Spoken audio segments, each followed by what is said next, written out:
Hello, people. Welcome to another edition of A Dose of Drew. And tonight on Friday Night Knives, we have a new Vosteed. This is the Vosteed Acorn. It is one that was on their Amazon, was gone through. It's a Facebook. They did a little bit for some of the Facebook followers and all of the fans and all that. It's kind of one of those that went out there. And it is an interesting design. Comes with its own little lanyard. So if you want to roll that through, you can. Lanyard tube. It's got a lot of interesting design features. I'm going to pull the lanyard out here after that just because it's in there and I don't use them. But it does have a lot of interesting design features, and we'll get into it. First things first, some of this tip to tail and tip to scale. Tip to scale is about 3 inches and about 7 inches overall. At least close enough to call them that. It is also not heavy. It is a relatively lightweight knife at a little over 3.1 ounces.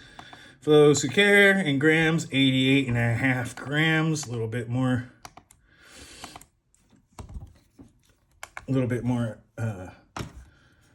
granular on that. Great stuff. Couple of other things to get through because this is worth new batteries. So we've got blade stock, 0.117, really close to 3 millimeters. And behind the edge is actually ridiculous on this thing. If I can get it again.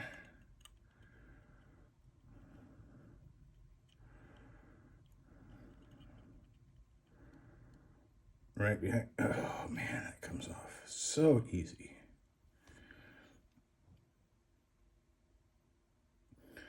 For those of you who can see, 11.5, that is slightly below. It's close to 11 thousandths behind the edge. If you don't know, that is ridiculously thin behind the edge. And it is 14C28N, and Vosteed has a good, well-earned reputation for heat treating their 14C28N right.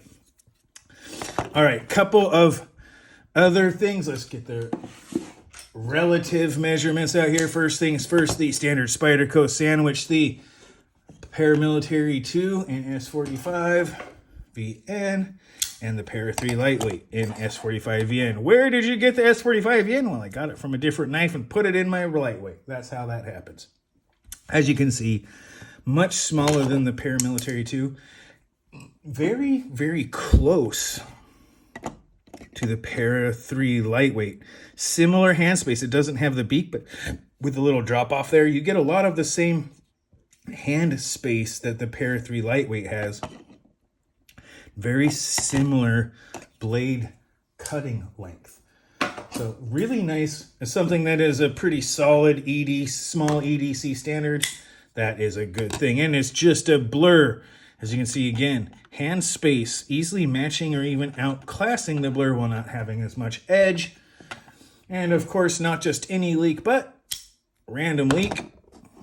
And once again, lots of hand space, decent edge, all sorts of goodness when it comes to the CDC size. It's not huge, but it does a lot with the space that it has.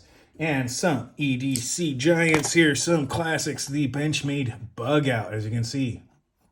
So again, hand space, pretty significant, even if it does so add a bit of cost to edge length. And the Civivi Elementum, once again, lots of hand space, decent edge length, a little bit taller. A lot of good size comparisons here. It's right in that middle ground. And of course, compared to my Wiener, it may be close in size, but my Wiener has a better tip and an interesting angle. And that's really what's important. All right, design, aesthetics, mechanics, that damn nice category stuff. It's one of the first things you'll notice the design, that it's almost a high flat saber grain, but it's at that angle. There you can see it. It's at an angle, that upward angle, so it gives it kind of a slicer. It kind of follows more of the belly line, which gives it a much more consistent cutting profile. Very, very good. Kind of that slicer grind, a little bit off. The deployment hole, very nice. The ergonomics on choked up, absolutely fantastic. Saber grip, pinch grip, over the top. The dropping sort of lobe on the back here gives you enough room. For me, it's a tight 4 fingers, but you can actually get it for a really back saber grip if you ever need that much power on something this thin behind the edge. I'm not really sure why you do, but you could. Incredibly slicey out of the box with that geometry.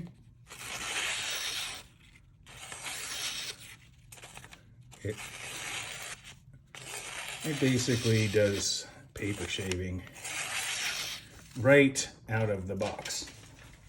So pretty darn good. Hard to complain. Vosteed's really getting their 14C28 14C28N dialed in. They have so many good EDCs in that steel, and they're really nailing it. For those who are wondering, yes, the I-beam lock version is one I have now. The 14C28N, I've seen some HRC testing where the production 14C28N is right in that 60 to 61 range, which is the sweet spot, in my opinion, for 14C28N, and a fantastic place for it to be as far as mixed between toughness, edge retention, and hardness. So really, really cool in that respect. And the ergonomics in that design, lots of just the lobe design kind of almost gives me a little bit of a like giant mouse kind of feeling, right? Almost a Voxnays sort of design. It's got a little bit, the deployment hole almost gives me a little bit of those vibes. This high slicer grind is something that kind of mixes match. The lanyard tube kind of reminds me a little bit of some Spyderco. There's lots of design keys that kind of remind me of other knives, but it come together in a whole different way, like the pivot collars. Just a really interesting, I don't want to say mishmash, but mix of lots of different design elements in a new way, including a decent front flipper. Very, very nice in that. The aesthetics of it, that lobed design makes it tuck nicely into its own profile. Relatively small, relatively light. It looks like a decent little knife. You got the kind of that wide drop point that is great for just about any EDC task, just general tasks overall. And you get so much with it. So it's one of those things that kind of comes in. The mechanics, it's on bearings. It drops very easily. It's a relatively lightweight blade, but it has good detent. Great bits. It can give you a bit of a knife bite, but it tends to drop right on your thumb. So if I'm here and I drop it, it tends to drop right onto my thumbnail. Smaller thumbs may have different mileage, but for me, it tends to drop in a fairly decent place. And it is easy enough to do. I got the blue micarta with this silver and stonewash and all that stuff. Pretty nice color combo. I definitely like it.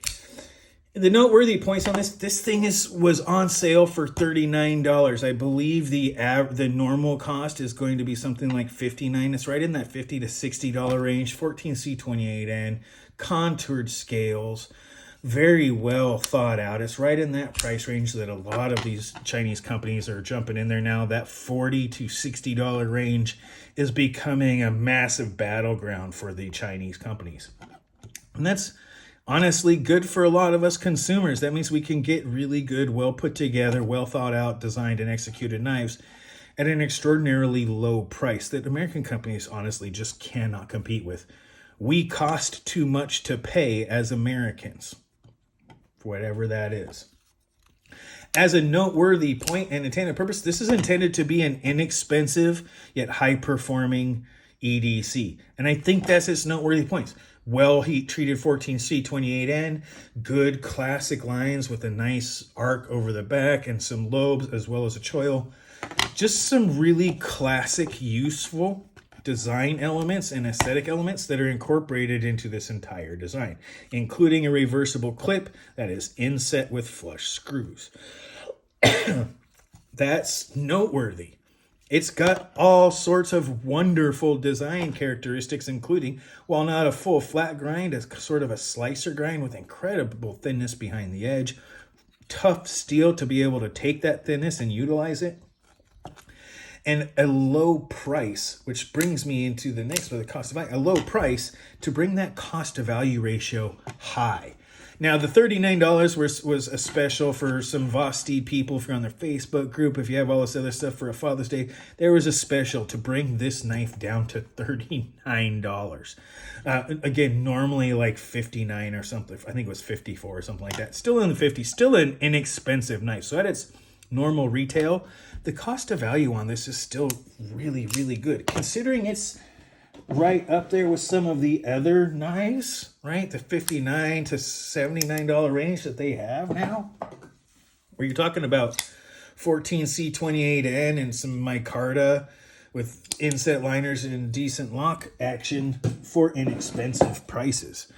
And it's doing it really well. It's a liner lock, so yeah, maybe it doesn't have, for some people, it's not going to have the same value that their crossbar locks and other more convenient one-handers are, but the action on this is really good. It's tuned very well.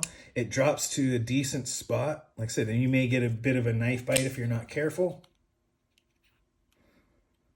Oh, like that after I've dropped it enough times. For those of you who don't like blood. Oops. Anyway, so the cost to value ratio is still pretty good in that it's ridiculous in that $50 to $60 range right now between Kaiser, Civivi, Vosteed, and some of these others. It's just a ridiculously competitive area. And that makes really good for us consumers. Quite simply, the competition is good because now we're getting really, really well done knives in that price range, which is about as low as you can get for really good steel and really good knives. It just, for a company to be able to stay in business, they've got to put it about that, and it does it very well. Do I have some requests on here? The expectations were, it's Vosteed. I expected Vosteed to do a good job, and they did.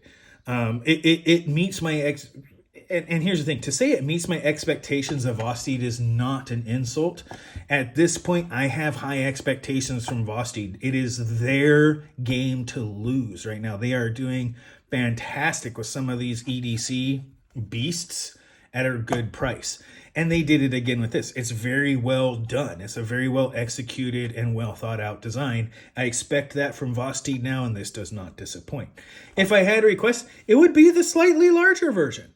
It would be the Acorn XL that gives you just a little bit more. Quite honestly, this is the perfect knife to move up one size, to go up to that 3¼ to 3½ range and extend it into a slightly larger knife that may be closer to the Raccoon.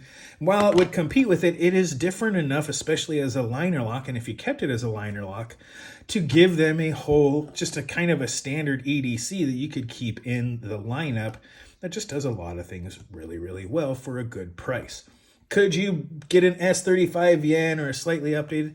Yeah, but it's not necessary, and it kind of, there's not enough overly notable points to make this like a super duper knife, even though it could be very well done. It would have a lot of options. The beauty of this knife is that it's so well done at an inexpensive price. And you could probably do an S35 VN version with some fancy handle materials and get it around the $100 price range probably fairly easily. Maybe that would be something. But I just like the idea that this could be around for a while. This isn't a hard knife to save up for. It's a very, very good knife on EDC. It is absolutely a package piercer, a saran wrap slicer. Or shrink wrap slicer. You can get lots of good in there. It is a cardboard carver with a geometry and toughness. And of course, in the reverse grip, it is an envelope eviscerator extraordinaire. So it does the EDC tasks most of the time you need it to. And it does it very well at a really good price. That's out there. What's so great about it? Well, quite honestly, it's the kind of thing that made something like the Civivi Elementum absolutely so well known, or even something like the Kershaw Leak. Relatively small, easy to use in hand. It tucks in very well, has a lot of good hand space, a lot of good use of space, and decent enough designs to use all over. And it does it well. Is it perfect? No, but very few knives are. It does a lot for a lot of different people in a lot of different situations, and that's pretty cool. And I mean, this is highly recommendable.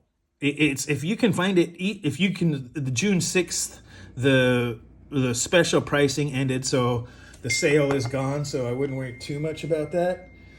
But in the meantime, you know, it's just highly recommendable. And I'm going to end it right there. So, you know, trying to go with what we can. Highly recommendable, the Vosteed Acorn. We're going to keep this one short today just so we can get through it. Again, very, very good. It has great design and ergonomics. The aesthetics are nice. The mechanics work just as you would expect. Careful of the knife bites. Noteworthy points and intended purpose are similar and inexpensive but well executed. EDC.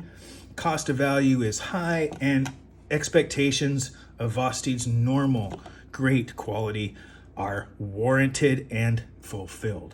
So highly recommendable. I'm going to put this one at the 94 range. And with that, I'm going to wrap it up. So you guys go ahead, take this video, watch it twice, comment as much as you like. Be mindful of side effects. Remember to like and subscribe. This has been your Dose of Drew. I am said Drew. You guys have a great rest of your night.